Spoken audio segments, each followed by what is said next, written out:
할렐루야. 여러분, 이스라엘 역사 가운데 큰 사건이 세 가지가 있었는데, 그 첫 번째는 뭐냐 하면 주전 931년에 솔로몬이 죽고 난 다음에 이스라엘이 남북으로 나뉜 사건입니다. 북쪽은 북이스라엘, 남쪽은 남유다로 나뉘게 되어지죠. 두 번째는요, 주전 722년에 북이스라엘이 아수르에 의해서 멸망하는 사건입니다. 세 번째는 BC 586년에 남유다가 바벨론의 침공에 의해서 멸망하는 사건이죠. 이 세 가지 사건은 이스라엘의 역사상 가장 중요한 사건이라 할 수 있습니다. 근데 이 세 가지 사건 중에 이 이스라엘 백성들에게, 유대인들에게 가장 충격적인 사건은 뭐냐면 바로 세 번째 사건입니다. 세 번째가 뭐죠? 바벨론의 침공으로 BC 586년에 유다가 멸망한 거예요. 왜 이게 충격적이냐 하면 그냥 나라가 망한 정도가 아니라 그것은 하나님의 성전이 무너진 사건과 동일한 것입니다. 남유다가 멸망할 때 하나님의 성전이 무너졌습니다. 그 성전 가운데 있는 언약궤도 사라지게 되어졌습니다. 여러분, 성전이 무너졌다, 하나님의 언약궤가 사라졌다, 이 말은 하나님이 떠났다는 이야기예요. 그러니까 얼마나 이스라엘 백성들에게 충격적인 사건이었겠습니까? 여러분, 이때 활동했던 선지자가 누구냐면 예레미야 선지자입니다. 여러분, 예레미야 선지자는 이때 하나님의 부르심을 받고 너무 괴로웠을 거예요. 왜냐하면 이스라엘 백성들에게 멸망도 선포해야 하지만 그 멸망의 이유인 그들의 죄도 지적해야만 했습니다. 여러분, 하나님께서 1장에 보면, 예레미야 1장에 보면 남유다에 대한 심판을 이야기하시는데, 성경 있으시면 1장 11절 이하를 한번 보실까요? 1장 11절 한번 가보도록 하십시다. 부흥에 참여하실 때 가급적 성경책을 가지고 오시면 좋습니다. 11절, 1장 11절 이하를 보면 하나님이 선지자에게 두 가지 환상을 보여주십니다. 11절을 한번 보십시오. 예레미야야, 내가 무엇을 보느냐라고 이야기를 하죠. 예레미야야, 내가 무엇을 보느냐. 그러니까 예레미야가 뭐라고 이야기합니까? 내가 살구나무 가지를 보나이다 라고 이야기를 합니다. 그랬더니 하나님께서 뭐라고 이야기했죠? 12절에 내가 잘 보았도다 라고 이야기를 하십니다. 여러분, 살구나무 가지와 그러면서 하나님께서 뭐라고 이야기하냐면 12절에 한번 보시면 이는 내가 내 말을 지켜 그대로 이루려 함이라 라고 이야기를 하십니다. 그러니까 살구나무 가지를 보여주시면서 내가 내 말을 그대로 이루겠다라고 하나님이 말씀을 하세요. 살구나무 가지하고 하나님의 말씀이 이루어지는 것이 무슨 관계가 있는가? 이 히브리어로 보면 살구나무 가지가 뭐냐 하면은 샤케드라는 단어를 써요. 샤케드. 예레미야야, 내가 뭘 보느냐? 그러니까 선지자가 뭐라고 이야기하냐면 샤케드가 보입니다. 살구나무 가지가 보입니다. 그러니까 하나님께서 그래, 내가 그러면 그것을 다 이루겠다라고 이야기하십니다. 여기에서 이룬다라는 히브리어가 뭐냐면 쇼케드입니다. 선지자야, 네가 뭘 보니? 샤케드가 보입니다. 그러니까 하나님 뭐라고 이야기하냐면 내가 쇼케드 하겠다라고 하나님이 말씀을 하세요. 이제 언어적인 유희죠. 하나님 그렇게 말씀하십니다. 그러면 하나님이 뭘 쇼케드 하시냐, 뭘 이루신다는 말씀이시냐? 그 다음 보면 끓는 가마가 북에서부터 남으로 기울어지는 환상을 보게 되어집니다. 북에서부터 남으로 기울어지는 끓는 가마, 뭘 상징하는 겁니까? 북방 민족이 내려와서 이 이스라엘, 유다를 침공하고 그래서 마침내 이 유다가 멸망할 것을 말씀하는 것이죠. 실제로 남유다는 북방 민족 바벨론에 의해서 처참하게 멸망을 당하게 되어집니다. 자, 그러면 왜 남유다는 이렇게 심판을 당하고 멸망할 수밖에 없었을까? 바로 죄 때문입니다. 여러분, 마음이 조금 이 새벽에 어려우시겠지만 이 유다의 죄를 한번 우리가 직면해보고 나의 모습 속에 그 모습이 있는지도 한번 여러분들이 확인을 해보셨으면 좋겠어요. 이스라엘 백성들이 지은 죄는 뭐냐? 우상 숭배입니다. 어떤 죄라고요? 우상 숭배. 여러분, 조금 길지만 예레미야 2장 27절 28절을 다 같이 한번 읽어보도록 하겠습니다. 시작. 그들이 나무를 향하여 너는 나의 아버지라 하며 돌을 향하여 너는 나를 낳았다 하고 그들의 등을 내게로 돌리고 그들의 얼굴을 내게로 향하지 아니하다가 그들이 환난을 당할 때에는 이르기를 일어나 우리를 구원하소서 하리라. 너를 위하여 내가 만든 내 신들이 어디 있느냐? 그들이 내가 환난을 당할 때에 구원할 수 있으면 일어날 것이라. 유다여 너희의 신들이 너희의 성읍수와 같도다. 아멘. 너희의 신들이 너희의 성읍의 수와 같다라는 거예요. 여러분, 하나님을 향하여 등을 돌리고 얼굴을 돌리다가 환난을 당하면 하나님 저 좀 도와주세요 라고 하는 이스라엘 백성들, 실제로는 우상을 섬기면서 말이에요. 하나님 뭐라고 이야기합니까? 그 우상에게 가서 도와달라고 해보라는 거예요. 여러분, 우상 숭배가 만연해져 있습니다. 근데 여러분, 심각한 것은 이 우상 숭배를 어디서 하느냐라는 건데, 여러분, 예레미야 7장 30절 31절에 이런 기록이 있습니다. 다 같이 한번 읽어봅시다. 30절 31절입니다. 시작. 여호와께서 말씀하시되 유다 자손이 나의 눈 앞에서 악을 행하여 내 이름으로 일컬음을 받은 집에 그들의 가증한 것을 두어 집을 더럽혔으며 흰놈의 아들 골짜기에 도벳 사당을 건축하고 그들의 자녀를 불에 살랐나니 내가 명령하지 아니하였고 내 마음에 생각하지도 아니한 일이니라. 아멘. 여러분 보십시오. 이스라엘 백성들이 우상 숭배를 하는데 어디서 해요? 나의 눈 앞에서, 그리고 내 이름으로 일컫는 집에서. 여러분, 이게 무슨 말인지 아십니까? 성전에서 우상 숭배했다 이 말입니다. 성전에서. 여러분, 또 심지어는 뭐라고 이야기하냐? 31절에 보니까 흰놈의 아들 골짜기에 도벳 사당을 건축해서 자녀를 불살랐다. 여러분, 흰놈의 아들의 골짜기가 뭐냐 하면 성전 바로 옆에 있는 골짜기예요. 예루살렘 옆에 흐르는 골짜기, 예루살렘 성을 끼고 흐르는 골짜기예요. 거기에서 아들을 불살랐다. 도벳 사당에서 아들을 불살랐다. 이게 무슨 말이냐면 그모스라고도 일컬음을 받고, 그리고 몰록이라고 일컬음을 받는 그 우상에게 자녀를 불태워서 우상 숭배를 했던 사람들이 누구였어요? 그게 이스라엘 유다 백성들이었다는 거예요. 여러분, 하나님은 이 우상 숭배를 단지 우상 숭배로 여기지 않습니다. 이스라엘은 하나님과 언약 관계를 맺은 상태거든요. 언약 관계를 맺었다는 말은 뭐냐 하면 결혼했다라는 말입니다. 결혼을 했으면 아내는 누구를 바라봐야 돼요? 남편만 바라봐요. 남편은요? 아내만 바라봐야 돼요. 근데 여러분, 지금 이스라엘 백성들은 신랑 되시는 하나님 얼굴 앞에서 바람을 피고 있는 것입니다.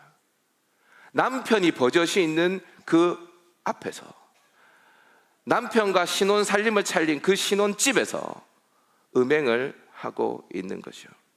여러분, 어떻게 이들이 이렇게 악을 행할 수 있는 것일까?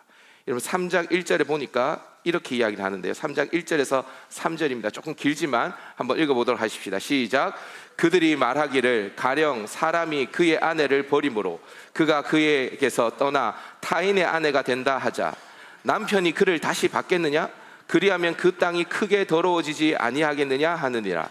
내가 많은 무리와 행음하고서도 내게로 돌아오려느냐? 여호와의 말씀이니라. 내 눈을 들어 헐벗은 산을 보라. 내가 행음하지 아니하는 곳이 어디 있느냐? 내가 길가에 앉아 사람들을 기다린 것이 광야에 있는 아라바 사람 같아서 음란과 행악으로 이 땅을 더럽혔도다. 그러므로 단비가 그쳤고 늦은 비가 없어졌느니라. 그러할지라도 내가 창녀의 낯을 가졌으므로 수치를 알지 못하느니라. 결혼한 여인이 남편을 떠나서 다른 남자와 바람을 폈어요.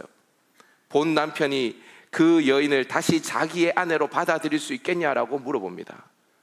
어렵겠죠. 이 당시 고대 사회는 더 어려웠겠죠. 근데 여러분, 문제는 뭔지 아세요? 그렇게 음행을 하고도 바람이 나서, 바람을 났으면 수치를 알아야 할 것 아닙니까? 근데 수치를 알지 못한대요. 왜요? 창녀의 낯을 가졌다라고 이야기를 합니다. 이스라엘 백성들의, 유다 백성들의 상태가 이랬다는 거예요. 여러분이 만약에 신랑이라면, 여러분이 만약에 하나님이라면 이런 여인을 다시 받을 수 있겠습니까? 고멜과 같은 여인을 호세아가 다시 받은 것처럼 여러분들은 그 여인을 다시 받을 수 있겠습니까? 못 받겠죠. 근데 여러분, 하나님께서 그런 여인, 그런 유다를 완전히 끊을 것처럼 이야기를 하다가 4장 1절에 가면 이런 말씀이 있습니다. 4장 1절에 가면 여호와께서 이르시되 이스라엘아 네가 돌아오려거든 내게로 돌아오라. 그럼 보십시오. 하나님께서 1장에서 끓는 가마 환상을 통해서 이미 남유다를 바벨론을 통해 심판할 것을 보여주셨어요, 예레미야에게. 그런데 4장에 가면 하나님 뭐라고 이야기한다고요? 그렇게 음행한 유다 백성들에게 돌아오려거든 내게로 돌아오라. 하나님의 마음이에요. 여러분, 왜 하나님은 그 이스라엘 백성들에 대해서, 그렇게 유다 백성들에 대해서 미련을 버리지 못하시는 것일까? 저 같으면 그냥 다 쓸어버리고 다른 민족을 택하셔서 하나님께서 다른 민족과 결혼하셔도 될 것 같은데 왜 그들을 통해서 하나님은 열방을 구원하려고 하시는 것일까? 저를 한번 따라해 보도록 하겠습니다. 신혼 때의 사랑 때문에. 좀 말이 어렵지만 하나님께서 신혼 때 그 사랑을 기억하시는 거예요. 여러분, 앞서서도 말씀드렸지만 하나님께서는 남유다의 멸망을 말씀하십니다. 1장에서 두 가지 환상을 통해 말씀하시죠. 2장에 가면 그런데 하나님의 태도가 돌변합니다. 심판을 주저하세요. 그 이유가 오늘 본문에 나와 있는데 2장 1절 2절을 다시 한번 읽어보도록 하십시다. 2장 1절 2절 시작. 여호와의 말씀이 내게 임하니라. 이르시되 가서 예루살렘의 귀에 외칠지니라. 여호와께서 이같이 말씀하시기를 내가 너를 위하여 청년의 때의 인애와 신혼의 때의 사랑을 기억하노니 곧 씨 뿌리지 못하는 땅 그 광야에서 나를 따랐습니다. 하나님이 기억한대요. 뭘 기억하죠? 내 청년의 때의 인애와 내 신혼의 때의 사랑을 기억한다라는 것입니다. 하나님께서 선지자를 보내셔서 그들에게 다시 돌아오라고 하는 이유는 하나님의 사랑 때문입니다. 특별히 청년의 때의 인애와 신혼의 때의 사랑입니다. 여러분, 혹시 여러분들에게도 신혼 생활이 있으셨습니까? 우리 집사님들, 권사님들 신혼 때 있었습니까?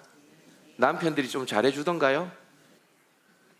저는 아내와 대학교 3학년 때부터 연애를 했어요. 대학교 3학년 때부터. 그러니까 제 나이 22살 때부터 연애를 했습니다. 그리고 29살에 결혼을 했죠. 근데 여러분, 그 청년의 때에, 대학생 때 아내와 데이트를 하는데 그때 돈이 있습니까? 뭐가 있습니까? 그리고 제가 이제 같은 선교단체 안에서 교제를 했는데 그 선교단체 우리 대표하시는 간사님께서 캠퍼스 안에서는 절대로 데이트를 하지 말라는 거예요. 그러니까 데이트를 마음껏 할 수도 없어요. 그러니까 어떻게 데이트를 하냐? 토요일 날에 잠깐 시간이 나면 데이트를 하는데 돈이 없잖아요. 그러니까 어떻게 데이트를 하냐면 옛날에는 좌석버스라는 게 있었어요. 혹시 아세요? 좌석버스. 그 좌석버스는 일반 버스와 다르게 둘이 나란히 앉을 수 있는 버스예요.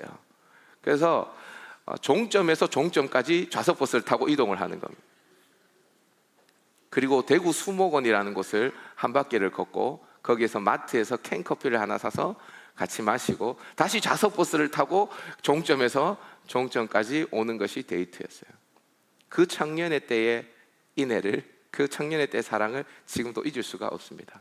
그렇게 해서 제가 29살에 결혼을 했는데 돈이 있습니까? 뭐가 있습니까? 아무것도 없죠. 그러니까 영남대학교 앞에 원룸을 하나 얻었어요. 원룸을 하나 얻어가지고 거기서 신혼생활을 시작을 했습니다. 근데 여러분, 그 영남대학교 앞에는 그 식당의 밥값이 엄청 싸거든요. 콩나물 불고기 아세요? 콩나물 불고기 그런 거 1인분에 2,500원 하면 2인분 시켜가지고요, 밥 볶아 먹고 나면 6,000원 나옵니다. 그거 먹고 신혼생활 보냈어요. 그때 신혼 때의 사랑을 저는 잊을 수가 없습니다. 하나님과 이스라엘 백성도 그 청년의 때의 사랑, 그 신혼의 때의 사랑이 있었던 것 같아요. 하나님께서는 그걸 추억하고 계십니다. 그게 언제냐면 바로 하나님은 광야 때라고 이야기합니다. 광야, 이스라엘 백성들과 함께 거니었던 광야 시절이에요. 내 청년의 때의 인애와 내 신혼의 때의 사랑을 기억하노니 곧 씨 뿌리지 못하는 땅 그 광야에서 나를 따랐습니다. 하나님이 그 광야 시절을 추억하는 거예요. 이스라엘 백성들이 출애굽했습니다. 그리고 홍해를 건너서 광야를 행진해서 그래서 시내산에 이르게 되어집니다. 여러분, 이때가 언제냐 하면 청년의 때의 인애입니다. 청년의 때 인애. 시내산 예식장에서 이스라엘 백성들이 결혼을 하거든요. 그러니까 시내산까지 오기 전에는 썸 타는 기간입니다. 이스라엘 백성들이랑 하나님이 연애하는 기간이에요. 시내산 예식장에서 신랑이 시내산 위에 강림하고 신부가 시내산 아래에서 서게 되어집니다. 그리고 서약하고 결혼을 하게 되어지죠. 예. 그 서약의 내용이 십계명이죠. 그리고 하나님께서 그들과 신혼집을 하나님께서 차리라고 하는데 그 신혼집이 뭡니까? 그게 성막입니다. 그래서 하나님께서 그때부터 이스라엘 백성들과 결혼하시고 난 다음에 광야 시절을 동행하시는데 구름 기둥 불 기둥으로 그들과 함께 손을 잡고 광야를 걸어가십니다. 그 광야 시절, 그 광야 40년은 하나님의 보시기에는 신혼의 때인 겁니다. 신혼의 때. 여러분, 그런데 솔직히 하나님이 이 신혼이라고 말하는 이 광야 시절이 하나님에게 좋기만 했는가? 좋은 일만 있었는가? 아니죠. 여러분, 성경을 보시면 다 아시지 않습니까? 성경을 보시면 여러분, 홍해를 건넌 뒤에 이스라엘 백성들이 고기가 없다고 불평을 합니다. 물이 없다고 불평합니다. 길이 어렵다고 불평을 합니다. 가나안 땅에 정탐해서 그 땅을 정복하라고 하니까 못하겠다고 하면서 애굽으로 돌아가겠다고 불평을 하게 되어집니다. 하나님이 얼마나 화가 났든지 그들을 다 쓸어버리고 모세를 통해 다시 민족을 일으켜서 하나님께서 하나님의 나라를 이루어 가겠다고 말씀하실 정도였죠. 그런데 그때가 뭐가 그렇게 하나님은 좋아서 그 신혼의 때의 사랑을 기억한다 하시는 것일까? 오늘 본문 2절을 다시 한번 읽어보도록 하십니다. 본문 2절입니다. 시작. 가서 예루살렘의 귀에 외칠지니라. 여호와께서 이같이 말씀하시기를 내가 너를 위하여 내 청년의 때의 인애와 내 신혼의 때의 사랑을 기억하노니 곧 씨 뿌리지 못하는 땅 그 광야에서 나를 따랐습니다. 그 광야에서 이스라엘 백성들이 어떻게 했다고요? 나를 따랐어요. 여러분, 광야 시절에 이스라엘 백성들이요 그렇게 하나님께 원망을 하고 불평을 했지만 그때는요 구름 기둥이 떠오르면 이스라엘 백성들이 그 구름 기둥을 따라 걸어갔습니다. 불기둥이 멈추면 이스라엘 백성들이 찍소리하지 않고 그 불기둥이 멈추는 곳에 진을 폈습니다. 그때는요 경작할 땅도 없고 아무것도 없어서 하나님께서 매일 주시는 만나와 메추라기를 먹고 살았습니다. 여러분, 하나님이 그때가 참 좋았나 봐요. 이스라엘 백성들이 그렇게 하나님을 졸졸 따라다녔던 그 시절 말입니다. 하나님을 철저하게 의지했던 그 시절이 하나님은 참 좋았던 것 같습니다.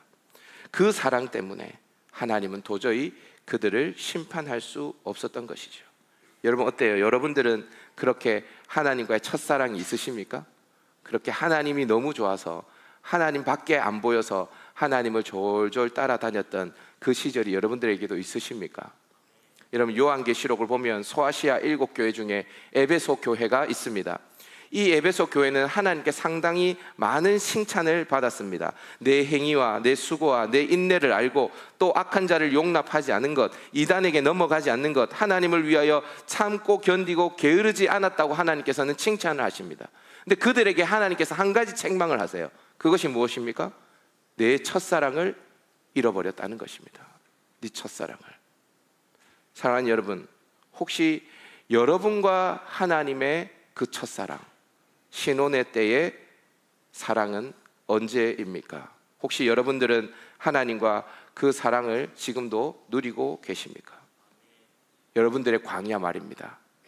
여러분들이 하나님을 그렇게 따라갔던 그 광야, 지금도 여러분들은 누리고 계시냐 이 말입니다.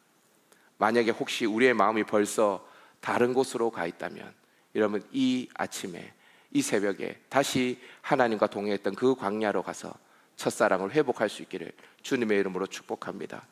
둘째로, 하나님이 이스라엘을 심판하지 않고 선지자를 보내면서 심판을 지연하는 이유가 있습니다. 저를 한번 따라해 보도록 하겠습니다. 여호와의 것이기 때문에. 여호와의 것이기 때문이에요. 여러분, 가끔 아줌마들끼리 모이면 남편 욕을 하고 자식 욕을 할 때가 있어요, 없어요?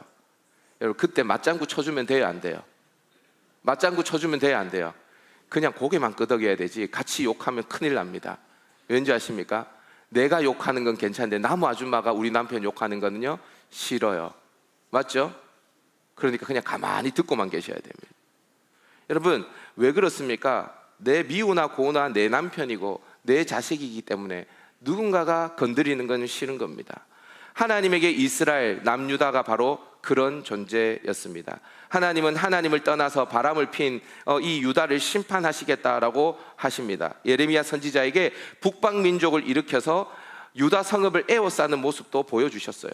그런데 그렇게 심판하시겠다는 하나님이 오늘 3절을 보면 하나님이 이스라엘을 삼키는 자, 곧 바벨론을 어떻게 하신다라고 이야기하는지 우리 3절 하반절 말씀을 다 같이 한번 읽어보도록 하십시다. 3절 하반절 시작. 그를 삼키는 자면 모두 벌을 받아 재앙이 그들에게 닥치리라. 여호와의 말씀이니라. 바벨론을 들어서 유다를 심판하시겠다고 하신 분은 누구셨어요? 하나님이셨어요. 그런데 이 바벨론, 유다를 심판하는 이 바벨론을 하나님께서 가만히 두지 않고 그들에게 재앙이 닥치게 하겠다라고 말씀을 하십니다. 왜 하나님이 이렇게 하시는 것일까? 우리 3절 전체 말씀을 다시 한번 읽어보자. 3절 전체 다 같이 한번 읽어보십시다. 시작. 이스라엘은 여호와를 위한 성물 곧 그의 소산 중 첫 열매이니 그를 삼키는 자면 모두 벌을 받아 재앙이 그들에게 닥치리라. 여호와의 말씀이니라. 아멘. 왜 하나님께서 유다를 삼키는 자들을 하나님께서 재앙을 내리시겠다, 심판하시겠다라고 말씀하십니까? 이스라엘은 여호와를 위한 성물, 그의 소산의 첫 열매이기 때문입니다. 한마디로 뭐냐면 내 새끼다 이 말입니다. 이스라엘은 내 것이다. 내 새끼 건드리면 내가 가만히 안 놔두겠다 이 말입니다. 여러분, 아무리 유다가 하나님을 떠나서 우상을 섬겨도 하나님이 쉽사리 심판하지 못하시는 이유가 바로 이것입니다. 유다가 하나님의 것, 하나님의 아들, 딸이기 때문입니다. 과거 유튜브를 보다가 여러분 혹시 동침이라는 프로그램 아십니까? 아줌마들이 많이 나와서 토크쇼 하는 프로그램이죠. 그때 고 서세원 씨의 아내 서정희 씨가 나왔습니다. 서정희 씨. 어두운 가정사를 털어놓았습니다. 서정희 씨의 딸 서동주 씨도 함께 나와서 아버지에 대한 추억을 이야기하는 장면이 있었습니다. 서정희 씨는 남편 서세원 씨가 외도를 하는 것을 알았음에도 불구하고 감히 이혼을 생각을 하지 못했다라고 이야기합니다. 제가 기가 막혔던 게 뭐냐면 심지어는 상간녀와 함께 서세원 씨 남편이 여행을 떠날 때 그 여행 가방을 직접 자신이 싸줬다고 이야기합니다. 알고 있었음에도 불구하고요. 얼마나 기가 막혔겠습니까? 모든 걸 다 용서할 수 있고 참고 견딜 수 있을 거라고 생각했답니다. 그러면서 자기가 정말 괴로웠던 것이 한 가지가 있었는데 그것은 남편이 바람을 피는 것이 아니라 딱 한마디만 남편이 해줬으면 좋겠는데 그 남편이 그 말을 안 해주더랍니다. 그게 뭔지 아십니까? 미안하다라는 이야기입니다. 그 이야기만 해주면 자기가 견디고 기다려줄 수 있을 것 같고 용서해줄 수 있을 것 같았는데 그 이야기를 안 하더랍니다. 여러분 그거 아세요? 하나님도 이스라엘 백성들에게 이 이야기가 아마 듣고 싶으셨을 거예요. 그럼 하나님이 유다와 바로 이혼하려고 했더라도 하나님이 기다릴 수 있었을 것 같아요. 하나님께서 그냥 당장 이혼하시면 되는데 그냥 쓸어버리시면 되는데 그럼에도 불구하고 선지자를 보내십니다. 그리고 유다를 향해 외치시죠. 돌아오려거든 돌아오라. 돌아오려거든 돌아오라. 여러분 이 시간 주님께서 우리에게 말씀하고 계십니다. 사랑하는 김보훈, 돌아오려거든 돌아오라.